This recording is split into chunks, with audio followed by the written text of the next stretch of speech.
Muy buenos días. Bienvenidos todos. Muy contento de verlos cada uno. Y vamos a aprovechar el tiempo juntos para retomar el estudio, ¿verdad? Que hemos venido llevando ya hace 7 tiempos y medios atrás, ¿verdad? Y todavía nos falta algún tramo, ya estamos culminando, pero sí nos quedan probablemente unas 5 sesiones más, algo así. Vamos a ver hasta dónde estira. Las cualificaciones de los ancianos.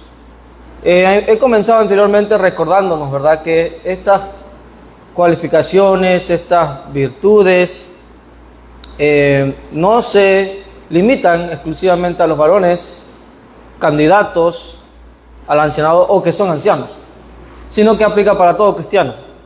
Eso es lo que hemos estado viendo una y otra vez, y por eso colocábamos este cuadro, ¿verdad?, donde tenemos el listado de todas las cualificaciones, y tenemos allí varios versículos que nos hablan que obviamente estas cualificaciones también deben cumplir a todos los cristianos en su respectivo rol. Entonces tengamos eso en cuenta. Por eso no solamente nos enfocamos en los varones, sino todos los cristianos, independientemente de género y edad. Son mandamientos de nuestro Dios. Y también hablábamos de que hay 4 áreas que todas estas cualificaciones, ¿verdad?, todas ellas las podemos dividir en 4 categorías: carácter, familia, sabiduría y testimonio. Y ya estamos a punto de terminar. Estamos en las últimas 3 cualificaciones dentro de la última sección, que es testimonio. Y decíamos que con testimonio nos referimos a conducta. Todo aquello que es visible, palpable, evidenciable en la vida de cada uno de nosotros. Y eso es lo que vemos en pantalla. Debemos ser irreprensibles, decorosos, de buena reputación, no dado al vino, no pendenciero, amable, apacible, no codicioso de ganancias deshonestas. Fue lo último que vimos en esta serie, hasta que se interrumpió, ¿verdad?, por un par de semanas.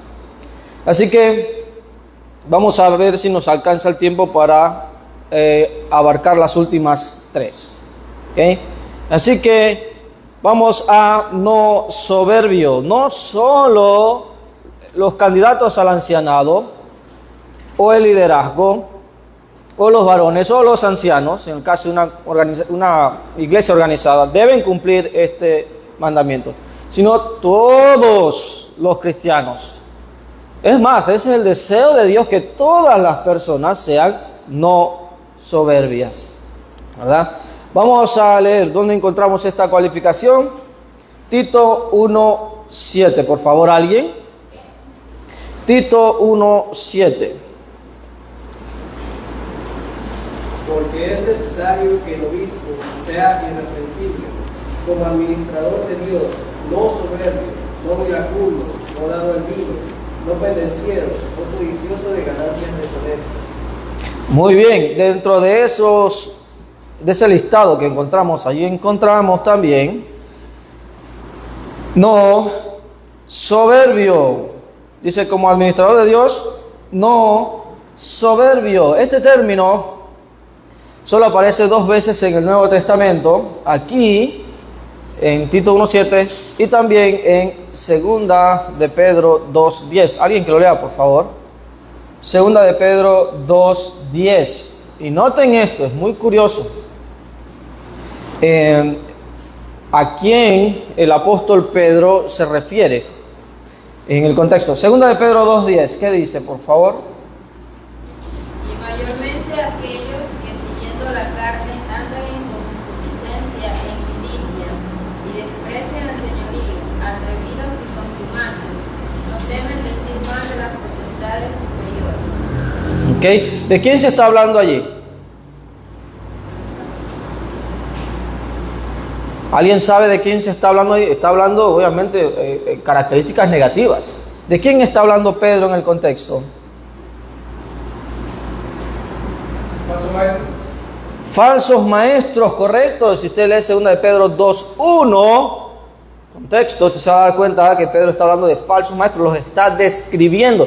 Una de esas descripciones de los falsos maestros es que son contumaces. Ahí el término se traduce de esa manera, contumaces. La Biblia de las Américas traduce obstinado, ¿no? Es decir, soberbios. Son personas contumaces, soberbias, obstinadas. Se refiere al mismo concepto en el texto original. Entonces, cuando nosotros vemos ese término, no soberbios, sin la partícula negativa, tenemos el término soberbio, y esto se refiere a alguien que es testarudo, ¿okay? Alguien que es testarudo, alguien que es arrogante.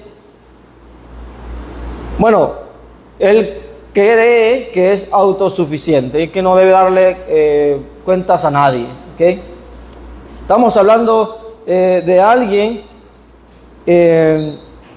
dice este otro léxico, denota aquella fijación, nótese, denota aquella fijación de alguien por sus intereses, es el extremo opuesto de agradar a otros.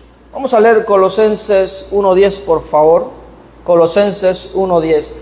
Alguien obstinado, testarudo, arrogante, tiene una fijación por sí mismo y sus intereses. Ese es alguien soberbio, no piensa en más nadie.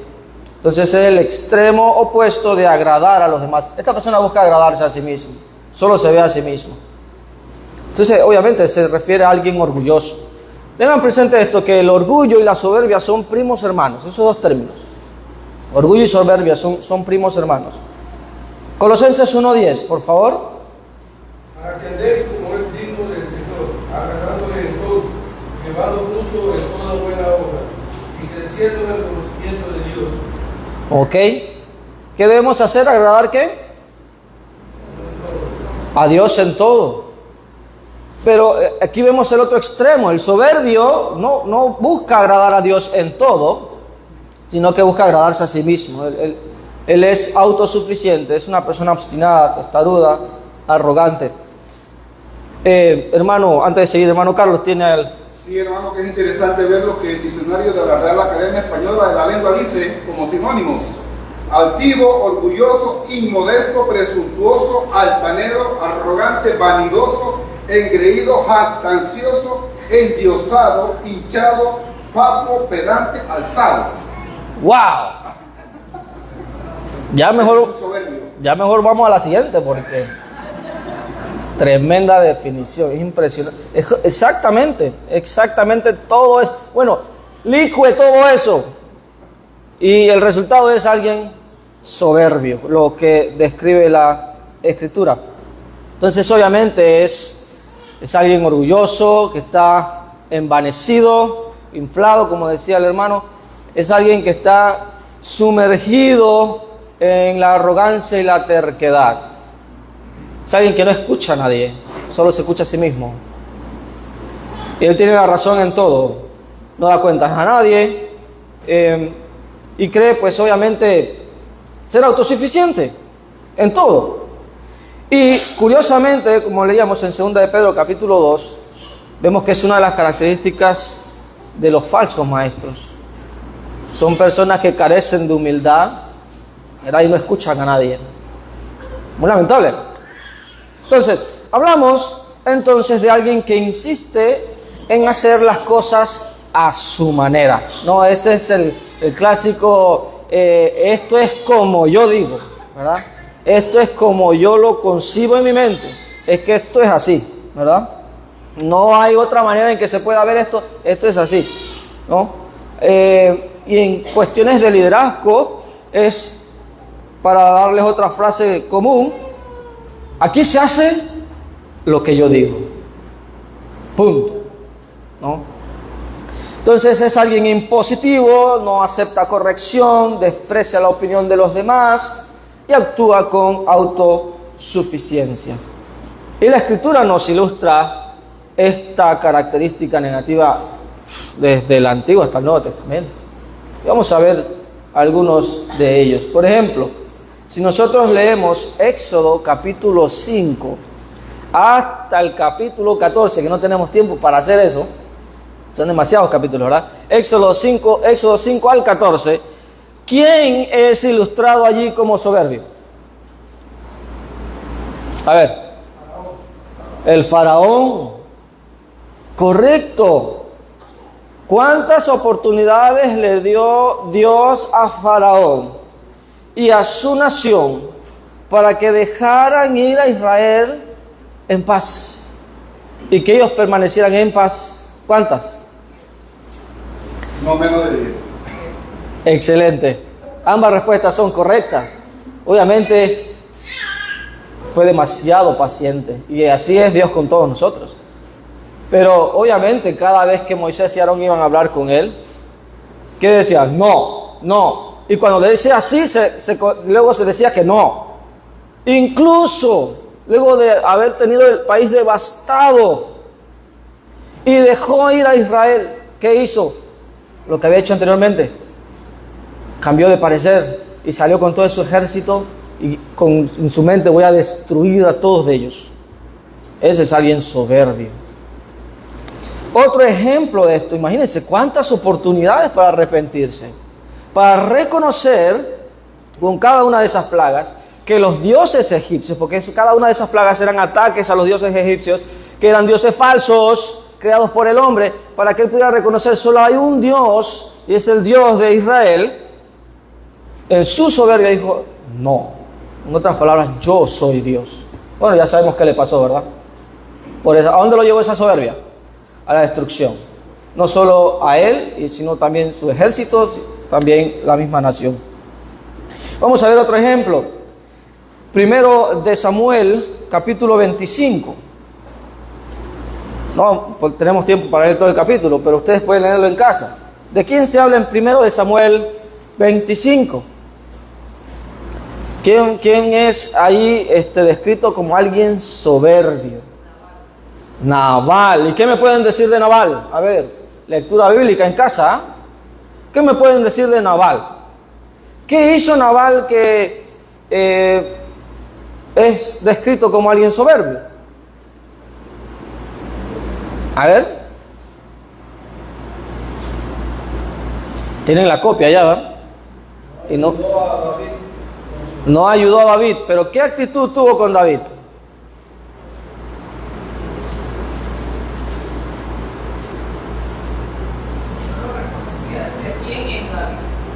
¿Quién es David? El ungido de Dios, declarado rey, y eso obviamente le pesó terriblemente. Entonces es alguien soberbio que no reconoce la autoridad de nadie, Fue desagradecido también, muy desagradecido con Nabal. Y ellos tienen tarea, Éxodo 5 al 14 y 1 Samuel 25, ¿ok? Y bueno, ya mencionábamos 2 de Pedro capítulo 2, también tenemos el ejemplo de los falsos maestros. Esos son ejemplos todos de soberbia. Entonces vamos a ver la otra cara de la moneda. Ese es alguien soberbio. Entonces, ¿cómo alguien es no soberbio? Obviamente, entonces, alguien no soberbio es aquella persona que primero que todo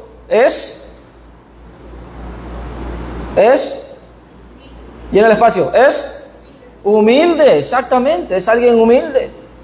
Y con humilde no estamos hablando de que tenga escasos recursos financieros. Estamos hablando de disposición de corazón, estamos hablando de la verdadera grandeza. No estamos hablando de que no tenga autoridad, tampoco como el mundo piensa. Jesús, Dios Hijo, el creador del universo, ¿qué vino a hacer a este mundo? Su vida por nosotros. A servir incluso su vida. Y fue humilde y manso. Él es el máximo ejemplo de humildad. ¿Y quién era? Dios. Entonces, ¿dónde quedamos nosotros cuando nos hacemos soberbios? ¿A dónde nos hacemos? ¿Debajo de Jesús o por encima de Jesús? Ya ve la jactancia. Ya ve el problema. Entonces, primero que todo, alguien no soberbio es alguien humilde. Es alguien que escucha a los demás. Es alguien que escucha atentamente. Es alguien que considera. Es alguien que evalúa. Es alguien que analiza y no se impone, sino que cede de manera sabia, prudente, ¿verdad? Cuando sea lo justo y necesario. También es alguien que busca los puntos medios de acuerdo. Es alguien que se enfoca en soluciones, especialmente cuando difiere con los demás. Estamos entendiendo cómo esto aplica en el liderazgo. Usted se puede imaginar que en un liderazgo local haya ancianos que sean personas soberbias. ¿Cómo van a poder escuchar a la hermandad? ¿Cómo van a poder escuchar críticas? Porque el soberbio no escucha a nadie. Pero el humilde, ¿qué hace? Escucha a todos y evalúa y considera. Reconoce, obviamente, sus carencias. Y esa es la grandeza de un liderazgo. ¿Y en dónde aplica eso? Pues aplica en todo. En toda posición de autoridad. Si usted es jefe de una empresa, si usted es dueño de una empresa, aplica igual. Pero incluso aplica en la vida en general. ¿Cuántas veces ocurre en reuniones familiares, en reuniones de amigos, en reuniones incluso como iglesia? ¿Qué va a ocurrir? Porque somos personas, número uno, y porque somos diferentes, número dos, ¿qué va a ocurrir? Humanidad más diferencia igual. ¿Ah? Diferencias, ¿por qué? Porque somos diferentes, pensamos diferentes, ¿verdad? Entonces va a haber conflictos, puede haber diferencias, puede haber malentendidos, y si nosotros de nuevo no somos humildes, ¿verdad? Para escuchar, para evaluar, para considerar, para ser sabios, prudentes, buscar acuerdos, soluciones, obviamente nos hacemos daño. Entonces, esto es necesario en los líderes, tanto de la congregación como también en su propio hogar. Lamentablemente, muchos hogares, ya esto en general en la sociedad, pasa que el padre de familia es alguien soberbio, es alguien tirano. Y obviamente eso no es ser cabeza del hogar. Alguien que es cabeza del hogar según el Nuevo Testamento es alguien humilde, es alguien que escucha, es alguien que corrige, es alguien que evalúa, es alguien que analiza, ¿verdad? Lo mismo debe ocurrir en la iglesia. Pero también es una virtud que todo cristiano debe poseer. Todo cristiano debe poseer. Justamente para que en cuanto dependa de nosotros, procuremos siempre estar en paz con todos los hombres. Con todos los hombres. Eso es lo que enseña Romanos capítulo 12.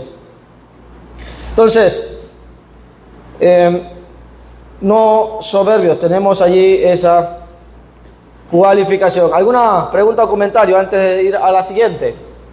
No soberbio. Pregunta, duda, comentario. Si no, continuamos. Muy bien. Relacionado también a esta, porque tiene su relación, tenemos no iracundo. No iracundo, esto es bastante fácil, ¿no? Hablamos de la ira. Entonces, por ende, tenemos que hablar de el dominio propio, la templanza, la mansedumbre. Son otras características que menciona el Nuevo Testamento. Todo cristiano debe ser dueño de sí mismo, debe controlar sus emociones, incluso cuando son desafiadas. Sí, porque a veces va a pasar que en la vida nos encontramos con situaciones adversas, difíciles, y ahí es donde debemos, obviamente, seguir el ejemplo de nuestro Señor Jesucristo. Y debemos tener dominio de nuestras emociones. Esta cualificación, junto con otras, nos indica que el Espíritu Santo desea que quienes han de servir en el liderazgo local de una congregación sean varones, atención, varones, sean varones que controlen sus emociones, que controlen sus reacciones, esas que son casi un reflejo, ¿no? Palabras y luego acciones. Usted se imagina un grupo de ancianos iracundos, ¿cómo van a resolver conflictos? Más bien van a crear conflictos más grandes. Se van a pelear con todo el mundo. Y esto se suma con lo anterior. Si es alguien soberbio, ¿sabe qué va a decir? Esta es la clásica. La culpa es de ellos. Que la culpa es de los demás. Nosotros estamos bien. La culpa es de los demás. Que la culpa de ustedes. Es que los demás. Es que no sé quién. Es que se suma aquí la soberbia con la ira. Una persona iracunda, entonces, es alguien irascible, ¿no? Que no pierde tiempo en enojarse. O sea, esta persona, de manera irónica digo esto a continuación, no pierde el tiempo, necesita encenderse así. Es como cuando usted, ¿verdad?, le echa un fósforo encendido, ¿verdad?, a gasolina. ¿Qué va a ocurrir? Se enciende de una vez, ¿ok? Y lo hacen con quienes no deberían, por cosas que no deberían y mucho más de lo que deberían. Ese es alguien iracundo, alguien propenso a la ira, rápido para enojarse. ¿Y sabe quién es alguien así? Vamos a ver un ejemplo del Nuevo Testamento. Mateo 2:16. Alguien, por favor, que lo lea. Mateo 2:16. Y dicho sea de paso, este es un excelente ejemplo que mezcla la cualificación anterior con la presente. Es decir, es alguien soberbio y es alguien iracundo. Mateo 2:16. Herodes entonces, cuando se vio burlado por los magos, se enojó mucho y mandó matar a todos los niños menores de 2 años que había en Belén y en todos sus alrededores, conforme al tiempo que había inquirido de los magos. ¿Qué le parece? ¿Qué le parece eso? Y esto es verificable históricamente, hermanos. Herodes fue una figura histórica. La Biblia es un registro, además de espiritual, que es mayormente espiritual, evidentemente. Es un libro histórico. Y hay muchos registros de que Herodes era alguien impresionantemente soberbio e iracundo. El mínimo brote de, digamos, disensión, protesta o algo, eliminaba a todo el mundo.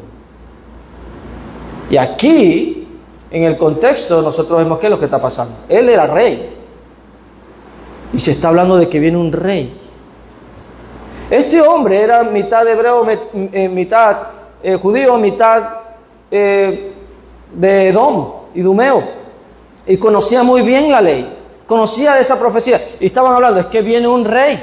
Se refieren a Jesús, bebé. Así que cuando se entera de esto, los magos van por otro lado. ¿Qué dice el texto? Que se enojó mucho. ¿Y qué lo llevó a hacer? Exacto. Estamos entendiendo, eso fue algo horrible. Entonces es un lamentable ejemplo de esta realidad. Y lamentablemente lo llevó a cabo. Obviamente Jesús providencialmente fue salvo de esa matanza, pero obviamente muchos niños murieron. Santiago 1:20, por favor. ¿Qué dice la Escritura? Y este pasaje evidentemente aplica para todos los cristianos. Santiago 1:20. ¿Qué dice? Por lo cual, desechando toda injusticia, porque la ira del hombre no obra la justicia de Dios. A ver, déjeme ver si ese es el versículo. Es correcto,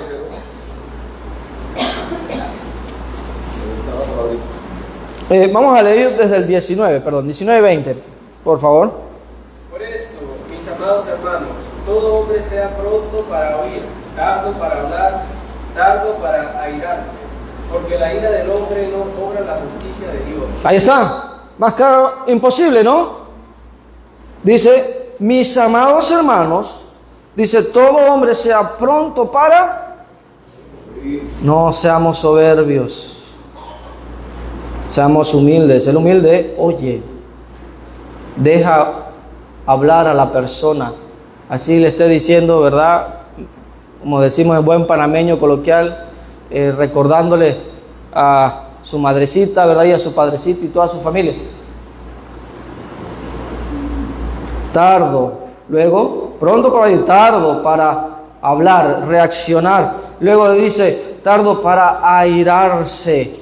¿Por qué? Porque la ira del hombre no obra la justicia de Dios. Note lo que está ocurriendo aquí. El problema con la ira es que es como un fuego incontrolable. Por más que la tecnología haya avanzado, en ciertas áreas, por ejemplo de California, en Estados Unidos, cuando vienen esos incendios, no los pueden controlar, no a tiempo, y las pérdidas son millonarias. Así es la ira, es algo que no se puede controlar. Por esa razón, Dios nos dice claramente en su palabra, mía es la venganza. En otras palabras, Dios nos enseña, ustedes no están en la capacidad para controlar eso, esa emoción. Déjenmelo a mí, déjenmelo a mí. Y eso es lo que Dios nos invita desde el Antiguo al Nuevo Testamento. Cuando enfrentemos dificultades de esa índole, no lleguemos allá, porque cuando llegamos a la ira, luego vienen las acciones de las cuales vamos a lamentar. Pueden ser palabras, pueden ser acciones, pueden ser decisiones.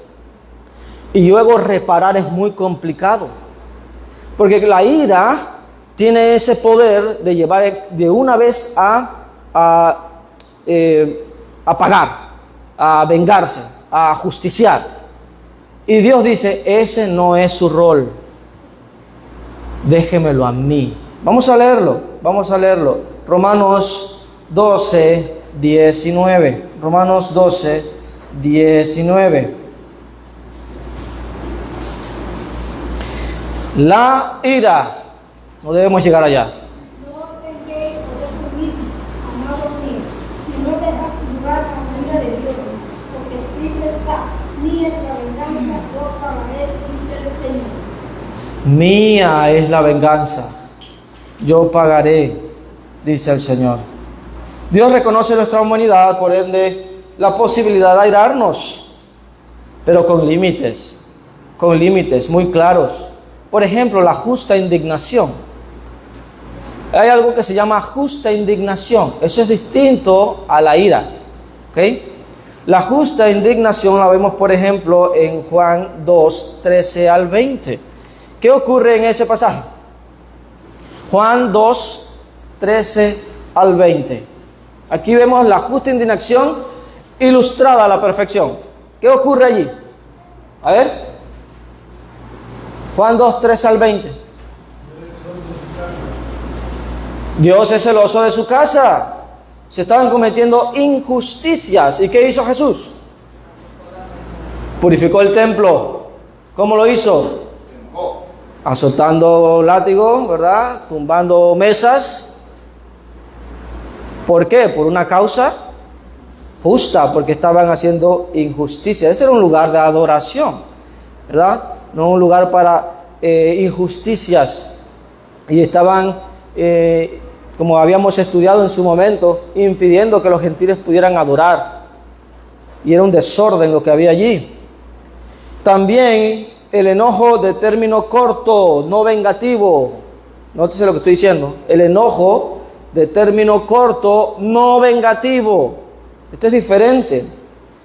Hay un espectro en cuanto al molestarse o enojarse. Por ejemplo, leamos Efesios 4, 26 y 27. Efesios 4, 26 y 27. ¿Alguien, por favor? Negaos, pero no pequéis. No se ponga el sol sobre vuestro enojo, ni deis lugar al diablo. Ya ve. Dice Dios, airaos, pero no pequéis. Hay un límite. Luego dice, no se ponga el sol. ¿Sabe qué significa esa frase? Ya lo hemos dicho. ¿Qué significa esa frase? Gracias, hermano. Este hombre es trigo, no cizaña. Excelente. Es decir, no se vaya a dormir, no pase, ¿verdad?, la noche molesto. La idea aquí es que el cristiano debe, por la palabra de Dios, ¿verdad?, discernir el peligro de esta emoción y debe controlarla. Yo les puedo contar, y ustedes también me pueden contar, en muchas ocasiones en las cuales nosotros hemos visto alguna injusticia. ¿Y qué pasa con nosotros? Porque nos importa, ¿verdad? Nos molestamos, nos indignamos. Eso está mal, eso no se debe hacer. Pero no me voy a acostar y paso de, 10, 12, 14 horas molesto. No debo hacer eso. No debo hacer eso. Debo cortar con eso, controlar las emociones. Aquel que por amor tarda en airarse, ¿verdad?, entonces disipa rápido y también perdona. Vamos a leer este otro aspecto, 1 Corintios 13:5. 1 Corintios 13:5. Aquí va aunado con esto. Hay momentos en que nos vamos a indignar, hay momentos por algo injusto, como Jesús, hay momentos en los que nos vamos a enojar, porque nos sentimos heridos. Pero hablando obviamente de situaciones generales, vamos a llamarlo así, o triviales, y yo, porque soy un hijo de Dios, transformado por su gracia, debo amar a mi prójimo, y aunque me haya herido, ¿qué tengo que hacer? 1 Corintios 13:5, si yo entonces lo amo, ¿qué debo hacer? No hace nada indebido, no busca lo suyo, no se irrita, no guarda rencor. Ponga atención a los últimos dos aspectos. El amor no se irrita, no guarda rencor. En otras palabras, no permanece en ese enojo, al punto de que sí, el sol, ¿verdad?, pasa y sigue enojado y no perdona, guarda rencor. Empieza de una vez a ver a la persona de manera diferente, a hablarle diferente, a actuar con esa persona de manera diferente. Y a veces pasa que no solo son familiares, amistades o vecinos, amigos, compañeros de trabajo, sino en la iglesia del Señor. Cuando eso ocurre, obviamente, estamos cayendo en esto. Estamos cayendo en este error que hablamos, ¿no?, de la ira. Debemos, obviamente, si amamos, disipar rápido esa emoción y perdonar. Entonces, el Nuevo Testamento nos enseña que la ira es una emoción que los seres humanos no deben alimentar y que no pueden manejar. Va a terminar mal. Va a terminar mal. Y un gran ejemplo de eso lo vemos en las cárceles, las prisiones de todo el mundo, especialmente las de máxima seguridad. ¿Por qué tanto hombres y mujeres terminan en ese lugar? Alguien, por favor, que me responda. ¿Y qué hacen? Cometen atrocidades. No hace mucho, creo el año pasado, hubo una noticia horrible de un individuo, totalmente alguien antisocial en el sentido literal del término, que se sube a un autobús y ve a una chica simplemente sentada y le quitó la vida al público de la nada. ¿Por qué? Porque son personas que se dejan llevar por la ira y obviamente terminan haciendo atrocidades. Obviamente eso es un extremo, ¿verdad? Pero no quiere decir que los otros daños menores dejen de ser daños. Y nosotros como iglesia debemos obviamente dejar que Dios se encargue de dar el pago, ¿verdad? Recordemos Romanos 12:19. Hay circunstancias que se van más allá de nuestro control, hermanos. Y ahí es donde tenemos que evaluar. ¿Está esto en mi control? ¿Está la reacción de esa otra persona, el mal de esa otra persona hacia mí, está bajo mi control? ¿He hecho yo todo lo necesario para, en cuanto dependa de mí, estar en paz con esa persona? ¿Ok? ¿Y todavía insiste en hacerme daño? ¿qué hago? No, le voy a dar más fuerte que lo que me dio a mí. No, eso es justamente lo que no debemos hacer. ¿Qué tenemos que hacer? Vamos a Romanos 12, 19 nuevamente. Romanos 12, 19, y con esto vamos a terminar. Romanos capítulo 12. No os venguéis vosotros mismos, amados míos, sino dejad lugar a la ira de Dios, porque escrito está: mía es la venganza, yo pagaré, dice el Señor.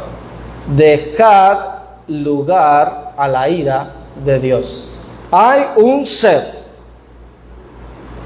que es capaz de controlar justamente esa emoción. Es el único, porque es un ser perfecto, y ese es Dios. Y lo vimos ilustrado con Faraón.